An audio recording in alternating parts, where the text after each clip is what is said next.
পাঁচজন ছোটবেলার বন্ধু একসাথে বিদেশে যায় পড়াশোনার জন্য। সেখানে মিলেমিশে সবার ভালোই দিন যাচ্ছিল। তো একদিন এক বন্ধুর জন্মদিনের পার্টিতে সেই বন্ধুটিই খুন হয়ে যায়। কিন্তু সেখানে তো তারা পাঁচজন বন্ধু ছাড়া আর কেউই ছিল না। তাহলে খুনটা করলো কে? কি রহস্য লুকিয়ে আছে এই খুনের পেছনে? আসুন শুনে আসি এরকমই এক রহস্যময় চাঞ্চল্যকর সত্য ঘটনা অবলম্বনে নির্মিত সিনেমা দ্য বার্থডে বয়ের গল্পটি। একই গ্রামের পাঁচজন চাইল্ডহুড বন্ধু একই সাথে স্কলারশিপ নিয়ে আমেরিকায় আসে পড়াশোনার উদ্দেশ্যে। এই পাঁচজন বন্ধু হলো ভেঙ্কি, সাত্তি, বালু, অর্জুন এবং সাই। যেহেতু তারা ছোটবেলার বন্ধু ছিল তাই তাদের মধ্যে বন্ডিংও ভালো ছিল। তাছাড়া তারা একই ফ্ল্যাটে থাকতো, তাই ঠাট্টা মশকরা ফাজলামিরও কমতে ছিল না। তো সবাই নিজেদের মতো ব্যস্ত ছিল। তখন অর্জুনের কাছে তার বোন শ্বেতার বান্ধবী প্রিয়ার ফোন আসে। প্রিয়া অর্জুনকে বলছিল সে আমেরিকায় এসে সফটওয়্যার কোর্সটি করতে চায়। তো এই কোর্সটা কোন ইউনিভার্সিটিতে করলে ভালো হয়, এই কোর্সের বেনিফিট কি বা সমস্যা কি আছে, এই ব্যাপারে প্রিয়া অর্জুনের কাছে সাজেশন চাইছিল। অর্জুন তাকে টুকটাক কিছু টিপস দেয়। তারপরে সব বন্ধুরা মিলে খেতে বসে। খাবার সময় তারা আলোচনা করে আগামী সপ্তাহে বালুর জন্মদিন, তাই তারা জন্মদিনে একটা বড়সড় পার্টি করবে। তো বালুর জন্মদিনের দিন সবাই একদম ভরপুর পার্টি করতে শুরু করে। এর মধ্যে তারা দুষ্টুমিও করে। ভেঙ্কি একটা মদের বোতলের ভেতরে প্রস্রাব করে তারপরে সেটা বালুকে খাওয়ায়। যেহেতু আগে থেকে সে হালকা মাতাল হয়েছিল তাই সে স্বাদ গন্ধ কিছু না বুঝেই ঢকঢক করে সেটা খেয়ে নেয়। এরপরে তারা কেক কাটে। কেক কাটার সময়ে তারা বালুর মুখটা কেকের ভেতরে ঠেসে ধরে। তারপরে আবারও তাদের বাদরামি শুরু হয়ে যায়। মানে যারা ব্যাচেলর ফ্ল্যাটে থাকেন বা মেসে থাকেন তারা ভালো বুঝতে পারবেন বন্ধুদের জন্মদিন আসলে কিভাবে সেলিব্রেট করা হয়। এখানেও তারা সেরকমভাবেই আনন্দ করছিল। যাই হোক, এরপরে তারা বালুকে চারজন মিলে চ্যাংদোলা করে ফাজলামি করছিল। তখনই একটা অঘটন ঘটে যায়। তাদের হাত স্লিপ করে বালু একটা কাচের টি টেবিলের উপরে পড়ে যায়। টেবিল ভাঙার পাশাপাশি বালু একদম নিস্তেজ হয়ে যায়। ঘটনার আকস্মিকতায় সবাই বেশ হকচকিয়ে যায়। ভেঙ্কি বালুর কাছে গিয়ে তাকে ডাকতে শুরু করে, কিন্তু বালু চোখ খুলে না। সে বালুর বুকে কান পেতে দেখে তার হার্টবিট বন্ধ। সবাই বুঝে যায় বালু মরে গিয়েছে। চারজনই একদম হতাশ হয়ে পড়ে। কি থেকে যে কি হয়ে গেল তারা কিছুই বুঝে উঠতে পারছিল না। এরই মধ্যে আবার ফ্ল্যাটের কলিং বেল বেজে ওঠে। দুরু দুরু বুকে ভেঙ্কি আর সাত্তি দরজা খুলে দেখে দুজন পুলিশ দাঁড়িয়ে আছে। পুলিশ দেখে তো তাদের নেশা উড়ে যায়। ভাবে এত দ্রুত পুলিশ কিভাবে নিউজ পেয়ে গেল। অবশ্য তাদের ভয় একটু পরেই কেটে যায়। আসলে তারা উচ্চ আওয়াজে গান বাজাচ্ছিল, তাই প্রতিবেশী কেউ পুলিশের কাছে অভিযোগ করেছে। এই জন্যই পুলিশ এসেছে তাদের ওয়ার্নিং দিতে। পুলিশ দুজনের আইডি চেক করে এবং গান জোরে না বাজানোর ওয়ার্নিং দিয়ে চলে যায়। পুলিশ চলে যাবার পরেও তারা নিশ্চিন্ত হতে পারে না, কারণ এই লাশ নিয়ে তারা এখন করবেটা কি। এরই মধ্যে বালুর ফোনে তার বাবা মার অনর্গল কল আসতে শুরু হয়। তারা ভয়ে কলটাও রিসিভ করতে পারছিল না। অর্জুনের বড় ভাই ভারাদ অনেক বছর ধরে আমেরিকাতেই ছিল। তাছাড়া সে লয়ারের অফিসে চাকরি করে। তাই তারা অর্জুনকে রিকোয়েস্ট করে সে যেন ভাইকে ফোন দিয়ে এখানে ডাকে। সে হয়তো কোনোভাবে তাদের বাঁচানোর একটা উপায় বের করে দিতে পারবে, তা না হলে তাদের বাকি জীবন জেলেই কাটানো লাগবে। অর্জুন ভারাতকে ফোন দিয়ে আর্জেন্ট তাদের ফ্ল্যাটে ডাকে। ভারাত সেখানে এসে হতভম্ব হয়ে যায় আর বলে, তোরা করেছিসটা কি? পার্টি ফার্টি করতে গিয়ে ওকে একবারে মেরেই ফেললি। তারা বোঝানোর চেষ্টা করে এটা জাস্ট অ্যাক্সিডেন্ট ছিল, তারা জেনে বুঝে কিছু করেনি। ভারাত রেগে বলে এরকম অ্যাক্সিডেন্ট কিভাবে ঘটতে পারে। তারা ভারাতকে হাত পা ধরে রিকোয়েস্ট করতে থাকে তাদেরকে যেন সে যেভাবেই হোক এই বিপদ থেকে রক্ষা করে। ভারাত তাদের কিভাবে সাহায্য করবে বুঝে উঠতে পারছিল না। এরই মধ্যে আবার বালুর মা বালুকে ফোনে না পেয়ে বাকি বন্ধুদের ফোনে কল করা শুরু করে। তাই ভারাত বলে তারা বেশি দিন এই ব্যাপারটা গোপন রাখতে পারবে না। তাই তারা যেন বালুর বাবা মাকে পুরো ঘটনাটা বুঝিয়ে বলে যে দুর্ঘটনাবশত এটা ঘটে গেছে। শেষে সাত্তি ফোনটা রিসিভ করে ব্যাপারটা বালুর মাকে জানানোর চেষ্টা করে, কিন্তু সে ভয়ে কথাটা বালুর মাকে বলতে পারছিল না। তাই ইনিয়ে বিনিয়ে ফোনটা কেটে দেয়। পরক্ষণেই আবারও বালুর মা ফোন ব্যাক করে। তখন ভারাত ফোনটা রিসিভ করে বালুর মাকে ঘটনাটা খুলে বলে। বালুর মা কাঁদতে কাঁদতে ফোনটা কেটে দেয়। একটু পরেই আবার বালুর বাবা ফোন দিয়ে তাদের বকাঝকা শুরু করে এবং বলে ফাজলামি না করে তারা যেন ফোনটা বালুকে দেয়। তারা বারবার ব্যাপারটা বুঝিয়ে বলার পরেও বালুর বাবা কথাটা বিশ্বাস করতে পারছিল না। তিনিও রাগ করে ফোনটা কেটে দেন। কিছুক্ষণ পরে বালুর বাবা ভেঙ্কির বাড়িতে গিয়ে ওনাদের বলে দেন ভেঙ্কি এবং বাকিরা মিলে বালুকে খুন করেছে। এরপরে সাত্তির বাবাও ব্যাপারটা জেনে যান। বালুর বাবাও ভেঙ্কির বাবা মার সামনে থ্রেট দিয়ে চলে যান যে তিনি পুলিশের কাছে গিয়ে কমপ্লেন জানাবেন। এবার বন্ধুরা সবাই মহা মুশকিলে পড়ে যায়। তারা এখন কি করবে? এরই মধ্যে ভারাতের কাছে তার এক বন্ধু প্রবীণের ফোন আসে। প্রবীণও অনেক বছর ধরে আমেরিকাতেই আছে। এছাড়া বালুরা যে ফ্ল্যাটে থাকতো সেই ফ্ল্যাটটা প্রবীণই ম্যানেজ করে দিয়েছিল। ভেঙ্কির বাবা প্রবীণকে ফোন দিয়ে ব্যাপারটা জানিয়েছিল। প্রবীণ মেডিকেল অ্যাসিস্ট্যান্ট হিসেবে চাকরি করত। তার আজকে নাইট ডিউটি, তাই সে ভারাতকে বলে সকাল 9টা পর্যন্ত যেন তারা অপেক্ষা করে, সে এসে বাকিটা সামলাবে। তো এরপরও তাদের দুশ্চিন্তা কাটছিল না, কারণ বালুর বাবা পুলিশের কাছে গেলেই তারা শেষ। তাই ভারাত সবাইকে আইডিয়া দেয় সবাই যেন নিজেদের বাবা মাকে ফোন করে পুরো ঘটনাটা বিস্তারিতভাবে খুলে বলে এবং বোঝায় যা ঘটেছে তা কেবলই অ্যাক্সিডেন্ট ছিল। তো সবাই সেটাই করে। এরপরে তাদের বাবারা বালুর বাবার সাথে দেখা করে ওনাকে বোঝায় এটা অ্যাক্সিডেন্টলি ঘটে গিয়েছে। উনি যদি এখন কেস টেস করেন তাহলে ছেলেগুলোর লাইফ নষ্ট হয়ে যাবে। অনেক বোঝানোর পরে বালুর বাবা কনভিন্সড হয় এবং কেস না করার সিদ্ধান্ত নেয়। যাই হোক, সকালে প্রবীণ ফ্ল্যাটে আসে এবং ভারাতকে নিয়ে আলাদা রুমে চলে যায়। সে ভারাতকে বলে এখানে এত বড় ঘটনা ধামাচাপা দেওয়া মোটেও সহজ না। সে এসব ঝামেলায় জড়িয়ে নিজের ক্যারিয়ার রিস্কে ফেলতে পারবে না। সে ভেঙ্কির বাবাকে কথাটা বলার জন্য ফোন দিলে ভেঙ্কির বাবা তাকে বোঝায় সে ছাড়া কেউ তাদের বুদ্ধি দিয়ে হেল্প করতে পারবে না। প্রবীণ যেন তাদের হেল্প করে, তবুও যদি পরে কোনো ঝামেলা হয় তারা কেউই প্রবীণের নাম নেবে না, তার কথাটা গোপনই থাকবে। এটা শুনে প্রবীণ তাদের হেল্প করতে রাজি হয়ে যায়। প্রবীণ রুমের বাইরে এসে প্রথমে রাগ দেখায়, তারপরে জিজ্ঞেস করে লাশ লুকানোর জন্য কার কাছে কি প্ল্যান আছে। সাত্তি বলে তারা দূরে কোথাও গিয়ে বালুর লাশটা দাফন করে দেবে। প্রবীণ বলে এটা করতে গেলে তারা মানুষের চোখে পড়বে এবং ধরা পড়ে যাবে। ভেঙ্কি বলে তারা লাশটা অ্যাসিড দিয়ে ঝলসে দেবে। প্রবীণ বলে এখানে অ্যাসিড কিনতে গেলে লাইসেন্স থাকা লাগে, আবার লাইসেন্স থাকলেও একটা লাশ ঝলসাতে যতটুকু অ্যাসিডের প্রয়োজন তা কেনা যাবে না, তাই এই প্ল্যানটাও বাদ দেওয়া হয়। এরপরে প্রবীণ ভারাতকে জিজ্ঞেস করে তার কাছে কোনো প্ল্যান আছে কিনা। ভারাত বাড়ির পেছনের দিকটা দেখিয়ে বলে ওইখানটা ফাঁকা আছে, তারা যদি লাশটা ওখানে পুঁতে দেয় তাহলে কেউই আর জানতে পারবে না। আর এই কাজটা তাদের এখনই করা উচিত, কারণ সকালবেলায় আশেপাশের সবাই কাজে বেরিয়ে যাবে, তাই কেউ আর উৎসুক হয়ে দেখতে আসবে না এখানে কি হচ্ছে। ভারাতের আইডিয়াটা ভালো ছিল, কিন্তু সমস্যা হলো তারা এই বাড়িতে 2-3 বছর থাকবে, কিন্তু এরপরই অন্য কোনো ভাড়াটিয়া আসবে, তখন তো তারা ধরা পড়ে যাবে। তাই এই আইডিয়াটা কাজে লাগাতে হলে তাদের এই বাড়িটাও কিনে নিতে হবে। তো এই প্ল্যানটার সাথে সবাই একমত হয়, তবে এর জন্য তাদের আরও কিছু কাজ করতে হবে। এই দেশ থেকে বালুর সমস্ত আইডেন্টিটি মুছে ফেলতে হবে, তার ব্যাংক অ্যাকাউন্টস, কন্ট্যাক্টস সবকিছুই। পাশাপাশি ইউনিভার্সিটি থেকেও তার অ্যাডমিশন ক্যান্সেল করতে হবে। সেই সাথে ইন্ডিয়ার জন্য বালুর একটা বিমানের টিকিট কাটতে হবে।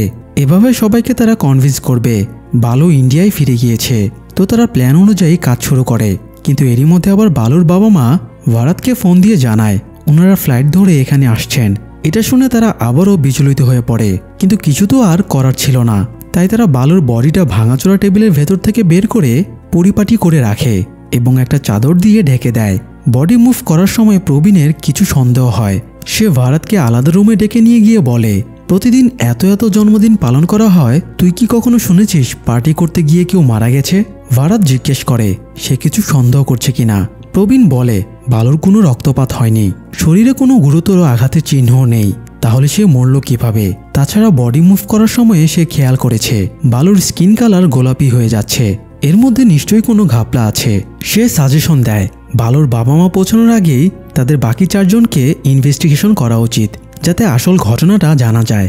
ভারাত ও প্রবীণের সাথে একমত হয়। তারা কথার ছলে সবার কাছে জানার চেষ্টা করে কার সাথে বালুর কেমন সম্পর্ক ছিল, কিন্তু শেষ পর্যন্ত তারা সন্দেহজনক কিছুই খুঁজে পায় না। সবার সাথে বালুর সম্পর্ক ভালো ছিল। কেউ একজন ভারাতকে বলেছিল বালুর অ্যাজমা এবং অ্যালার্জির সমস্যা ছিল, তাই সে ওষুধ খেত। ভারাত রুমে খুঁজে একটা ইনহেলার এবং অ্যালার্জির ট্যাবলেট পায়। এগুলো দেখে সে বলে হয়তো চ্যাংদোলা করার সময়ে বালুর অ্যাজমার অ্যাটাক হয়েছিল, এই কারণেই সে মারা গেছে। আর যেহেতু তার অ্যালার্জির সমস্যা ছিল, এই জন্যই হয়তো তার স্কিন কালার চেঞ্জ হয়ে যাচ্ছে। কিন্তু প্রবীণ ইনহেলার চেক করে দেখে এটার মেয়াদ শেষ হয়ে গেছে, আর অ্যালার্জি ট্যাবলেটগুলো সাধারণ অ্যান্টিহিস্টামিন ট্যাবলেট। তার সন্দেহ আরও বেড়ে যায় এবং বাড়ির ডাস্টবিনগুলো হাতড়াতে শুরু করে। অবশেষে সে ওয়াশরুমের ডাস্টবিনে একটা পটাশিয়াম সায়ানাইডের বোতল খুঁজে পায়, অর্থাৎ তার সন্দেহই সত্যি ছিল। বালুকে পটাশিয়াম সায়ানাইড বিষ দেওয়া হয়েছে, এই জন্যই তার স্কিনের কালার গোলাপি হয়ে যাচ্ছে। প্রবীণ ভারাতকে ব্যাপারটা জানায় এবং বলে তাদের এবার আসল খুনিকে ডিটেক্ট করতে হবে। এই বিষ কেনাবেচা অবৈধ, তাই যে বিষটা কিনেছে সে কোনো অবৈধ ওয়েবসাইট থেকেই কিনেছে। এই জন্য তাদের সবার ব্যাংক ডিটেলস চেক করা উচিত, তাহলেই জানা যাবে এই বিষের জন্য কে পেমেন্ট করেছিল। তো এরপরে তারা এক এক করে কৌশলে বিভিন্ন কাজের অজুহাত দেখিয়ে সবার ফোন নিয়ে ব্যাংক ডিটেলস চেক করে, কিন্তু কোনো ক্লু পাওয়া যায় না। তাই দুজনেই এটা ভেবে হতাশ হয়ে পড়ে যে খুনি হয়তো ক্যাশ অন ডেলিভারিতে বিষের দাম পে করেছিল। তো এরপরই আবার প্রবীণের মাথায় নতুন আইডিয়া আসে। খুনি নিশ্চয়ই এই বিষটা কোনো খাবারে মিশিয়ে বালুকে খাইয়েছিল, তাই তাদের সেই খাবারটা খুঁজতে হবে যেটাতে বিষ মেশানো আছে। কিন্তু তারা খাবারও কোনো বিষ খুঁজে পায় না। তখন হঠাৎ প্রবীণের মনে পড়ে সাই তাকে বলেছিল ফাজলামি করে তাদের ভেতরে কেউ একটা মদের বোতলে প্রস্রাব করে বালুকে খাইয়েছিল। তো প্রবীণ সেই মদের বোতলটা খুঁজে বের করে এবং দেখে নিচের দিকে কিছু পারদের মতো পড়ে আছে। এটা দেখে তারা নিশ্চিত হয়ে যায় বিষ এই মদেই মেশানো হয়েছিল। প্রবীণ সবাইকে ডেকে আনে এবং জিজ্ঞেস করে এই বোতলে কে প্রস্রাব করেছিল। সাই জানায় প্রথমে ভেঙ্কি চিকেনে দাঁড়িয়ে সবার সামনেই এটাতে প্রস্রাব করেছিল। এরপরে অর্জুন বোতলটা ওয়াশরুমে নিয়ে গিয়ে প্রস্রাব করেছিল। এটা শুনে প্রবীণ আর ভারাত দুজনেই বুঝে যায় অর্জুনই প্রস্রাবের নাম করে বোতলটা ওয়াশরুমে নিয়ে গিয়ে বিষ মিশিয়েছে, কেননা বিষের বোতলটাও ওয়াশরুমেই পাওয়া গিয়েছিল। প্রবীণ সাইকে বলে সে যেন বাইরে গিয়ে অর্জুনকে ভেতরে পাঠিয়ে দেয়। কিছুক্ষণ পরে অর্জুন ভেতরে আসলে ভারাত তাকে মারধর শুরু করে। প্রবীণ দুই ভাইকে কোনো রকমে একে অপরের থেকে সরিয়ে নেয়। তখন অর্জুন আক্ষেপ দেখিয়ে ভারাতকে বলে তুমি এই দেশে এসেছো 7 বছর হলো। এই 7 বছরে তুমি কতবার বাড়িতে ফোন দিয়েছ, বাবা মা বোন আমি, আমাদের কারো খোঁজ তুমি রাখনি। তোমাকে ফোন দিলেও ব্যস্ত থাকার অজুহাতে ফোন কেটে দিতে। আমাদের বোন শ্বেতা শেষ নিঃশ্বাস পর্যন্ত তোমার সাথে কথা বলার জন্য অপেক্ষা করেছে, অথচ তখনও তুমি সময় দিতে পারোনি। তাই এখন আর তুমি আমার কাছে বড় ভাইয়ের অধিকার ফলাতে এসো না, আমাকে মারার কোনো অধিকার তোমার নেই। অর্জুনের বলা শেষ হলে প্রবীণ তার কাছে এগিয়ে গিয়ে পুরো ব্যাপারটা খুলে বলতে বলে। তখন অর্জুন কিছুদিন আগে ঘটা একটা সাংঘাতিক ঘটনার কথা বলে। সেদিন তার বোন শ্বেতার জন্মদিন ছিল। বাড়িতে সবাই মিলে শ্বেতার জন্মদিন পালন করছিল।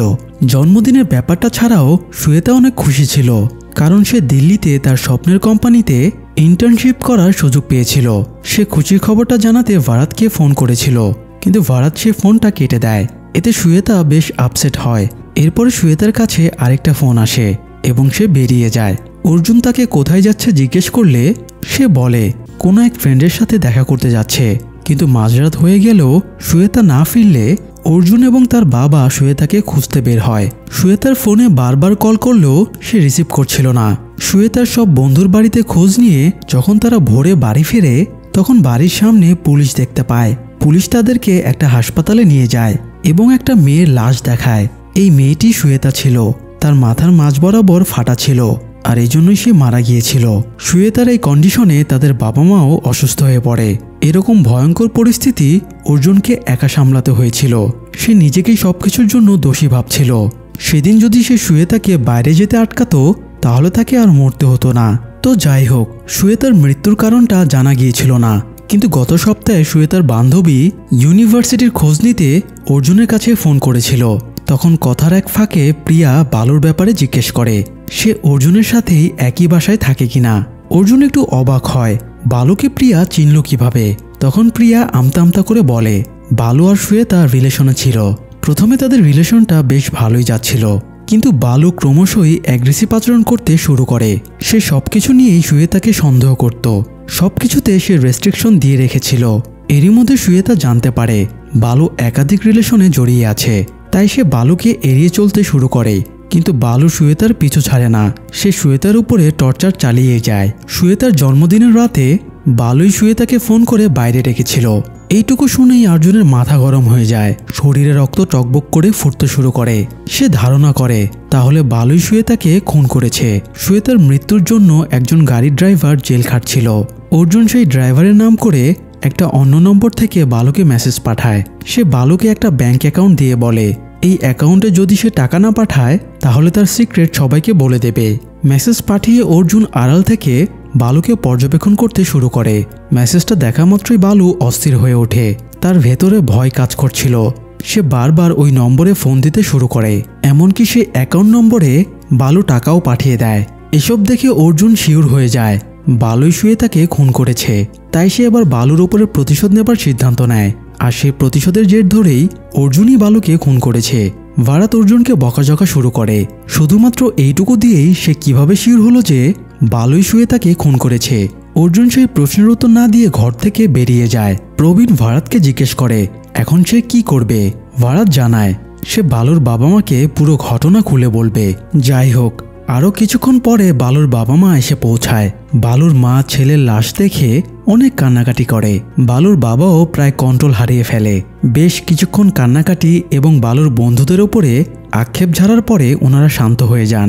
বালুর মা কান্নাকাটির পরে ক্লান্ত হয়ে ঘুমিয়ে যান, আর বালুর বাবা একা একটা রুমে গিয়ে বসে থাকে। তখন ভারাত এবং প্রবীণ বালুর বাবার কাছে যায় সব স্বীকার করার জন্য। ভারাত কিছু বলার আগেই বালুর বাবা বলেন তিনি কিছু বলতে চান, কথাগুলো না বললে ওনার মনটা হালকা হবে না।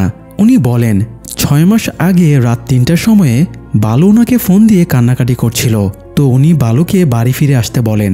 বালু বাড়ি ফিরে বাবাকে বলে শ্বেতার সাথে তার ঝগড়া হচ্ছিল। ঝগড়ার এক ফাঁকে সে রাগের মাথায় শ্বেতাকে গাড়ি থেকে ধাক্কা মারে, ফলে মাথায় আঘাত লেগে শ্বেতা মারাত্মকভাবে ইনজুরিতে পড়ে। শ্বেতা তখনও বেঁচে ছিল। বালু কি করবে বুঝতে না পেরে সেখান থেকে পালিয়ে আসে। বালুর বাবা ছেলেকে বাঁচাতে বালুর দোষ একজন ড্রাইভারের ওপরে চাপিয়ে দেন। সেই ঘটনার জন্য বালুর বাবা বারবার ভারাতের কাছে ক্ষমা চাইতে থাকে। তিনি অনুতপ্ত ছিলেন, কারণ সেদিন বালু চাইলে শ্বেতাকে বাঁচাতে পারত, কিন্তু সে তা না করে পালিয়ে গিয়েছিল। বালুর বাবা ভাবে বালু হয়তো এই জন্যই আজ এভাবে মারা গিয়েছে। তাই ছেলের পাপের প্রায়শ্চিত্ত করতে তিনি বালুর বন্ধুদের সাহায্য করতে সম্মতি জানান। বালুর বাবা যেহেতু সব স্বীকার করে নেন এবং তাদের বিনা শর্তে সাহায্য করার কথা বলেন, তাই ভারাত এবং প্রবীণ ওনাকে অর্জুনের বিষ মেশানোর ব্যাপারে আর কিছুই বলে না। যাই হোক, এরপরে বালুর বাবার উপস্থিতিতে বাড়ির পেছনের দিকে বালুকে দাফন করা হয়। বালুর মা যেহেতু বালুর অপরাধের ব্যাপারে কিছুই জানত না, তাই তিনি তখনও বালুর বন্ধুদের দোষারোপ করে অভিশাপ দিয়েই যাচ্ছিলেন। বালুর বাবা কোনো রকমে বালুর মাকে শান্ত করে। এরপরে বালুর বাবা ফিরে যাবার আগে জানিয়ে দেয় তিনি বিমানের 3টি টিকিট কেটেছেন, যার মধ্যে একটি বালুর নামে বুক করা। তিনি বালুর অস্তিত্ব এই দুনিয়া থেকে মুছে ফেলবেন। তাছাড়া তিনি এই বাড়িটিও কিনে নেবেন, যাতে ভবিষ্যতে কেউ বালুর কঙ্কাল খুঁজে না পায়। বালুর বাবা সবাইকে আশ্বস্ত করে চলে যান। ওনাদের বিদায় জানিয়ে বাড়ির ভেতরে ঢুকে জুতা খোলার সময় ভারাতের পকেট থেকে পটাশিয়াম সায়ানাইডের বোতলটা পড়ে যায়। কিছুটা সায়ানাইড ভারাতের প্যান্টেও লেগে যায়। সে হাত দিয়ে সেটা মুছে ফেলে। এটা দেখে প্রবীণ অবাক হয়ে যায়। এরকম সাংঘাতিক বিষ টাচ করার পরেও ভারাত কিছু ফিল করছে না কেন। প্রবীণ বিষের বোতলটা হাতে নিয়ে লেভেল চেক করে, তারপরে সেটার গন্ধ শুকে বলে এটা তো নকল বিষ। তাহলে বালুকে আসল বিষ দিয়ে কে হত্যা করলো? ভারাত কিছু না বলে প্রবীণের দিকে নির্বাক হয়ে তাকিয়ে থাকে। আসলে বালুকে আসল বিষ ভারাতই ইনজেক্ট করেছিল। অর্জুন প্রিয়ার কাছে সত্যিটা জানার পরে ভারাতকে ফোন করেছিল। সে ভারাতকে পটাশিয়াম সায়ানাইড এনে দিতে বলে। ভারাত বুঝতে পারছিল অর্জুন যেরকম রেগে আছে তাতে সে একটা অঘটন ঘটাবেই, তাই অর্জুনকে প্রোটেক্ট করতে সে অর্জুনকে একটা নকল সায়ানাইডের বোতল দিয়েছিল। অর্জুন সেই সায়ানাইডকে আসল বিষ ভেবে বালুকে খাইয়ে দেয়, কিন্তু তাতে স্বাভাবিকভাবেই বালুর উপরে কোনো ইফেক্ট পড়ে না। তো বালু এবং বাকিরা যখন ফাজলামি করে বেড়াচ্ছিল, তার এক ফাঁকে বন্ধুদের দুষ্টুমি থেকে বাঁচতে বালু বাইরে বেরিয়ে আসে। এদিকে ভারাতও বাড়ির বাইরে সুযোগের অপেক্ষায় ওত পেতেছিল। সে বালুকে বাইরে পাওয়া মাত্রই তার শরীরে একটা সিরিঞ্জ দিয়ে আসল পটাশিয়াম সায়ানাইড ইনজেক্ট করে দিয়ে সরে আসে। যদিও এটার ব্যাপারে অর্জুন কিছুই জানত না। যাই হোক, এর ঠিক পরেই বালুর বন্ধুরা তাকে চ্যাংদোলা করে তুলে নিয়ে যায়, আর তারপরেই তো অঘটনটা ঘটে যায়। আর ভারাত পুরো ঘটনাটা এত পরিচ্ছন্নভাবে ধামাচাপা দেয় যে কেউ বুঝতেও পারে না। এভাবেই সে তার বোনের হত্যার প্রতিশোধ সম্পন্ন করে। আর এভাবেই গল্পটা এখানেই শেষ হয়ে যায়। দর্শক, বন্ধুত্ব হোক বা প্রেম, সম্পর্কের মূল ভিত্তি হলো বিশ্বাস। বিশ্বাস ভঙ্গ হলে মানুষ পশুর স্তরে নেমে যায়, হারিয়ে ফেলে হিতাহিত জ্ঞান। তাই আমাদের কারো বিশ্বাস ভাঙা উচিত না। মনে রাখবেন, সম্পর্কের চেয়ে গুরুত্বপূর্ণ এই দুনিয়ায় আর কিছুই নেই। আশা করি এই সিনেমার গল্পটি থেকে আমরা শিক্ষা নিতে পারবো। আজ এই পর্যন্তই। গল্পটি ভালো লাগলে চ্যানেলটি সাবস্ক্রাইব করতে ভুলবেন না। ধন্যবাদ।